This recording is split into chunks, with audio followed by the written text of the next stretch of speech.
$5 লাখ জন্য তুমি কি পুড়ে যেতে রাজি? হ্যাঁ, এতে আমি ঠিক রাজি। আছে, গুড লাক ভাই, তুমি আমার থেকে সাহসী। এটা দারুণ হতে চলেছে। এই লোকটা লিটারালি একটা জ্বলন্ত ঘরের ভেতরে রয়েছে।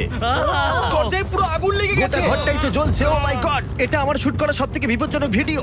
ওর পিছনে আছে $5 লাখ, যেটা ও জিততে পারবে যদি ও কমপ্লিট করতে পারে 7টা ফায়ার ট্র্যাপ। যেমন ক্যাননে ভরে আগুনে ছুঁড়ে ফেলা হবে, জ্বলন্ত রিং এর ভেতর দিয়ে ওকে লাফাতে হবে, বিশাল বিস্ফোরণের হাত থেকে নিজেকে বাঁচাতে হবে এবং আরো অনেক কিছু। ওখান থেকে বেরিয়ে এখান এসো। থেকে বেরোতে হবে তাড়াতাড়ি। ওর পরিচয় বলি, এ হলো একজন প্রফেশনাল স্টান্টম্যান, আর ওর কঠিন পরীক্ষা নেব আমরা এই ভিডিওতে। ওটায় আগুন জ্বলছে, ও তাও টাকাগুলো বের আরে করছে। সাবধানে চ্যান্ডলার, তাড়াতাড়ি 10টার মধ্যে মাত্র 2টো আরে হয়েছে। ওটায় আগুন লেগে গেছে। হ্যাঁ সত্যি আগুন লেগেছে। নোলান, ফায়ার এক্সটিংগুইশার নিয়ে এসো, তাড়াতাড়ি করো, বাড়িটা এক্ষুনি ভেঙে পড়বে। এই তো খুব ভালো। টাকাতে আগুন লেগে গেছে। ও মাই গড, টাকাগুলো পুড়ে যাচ্ছে। গড। ও তুমি করে ফেলেছো, ওর পায়ে আগুন জ্বলছে, নেভাও।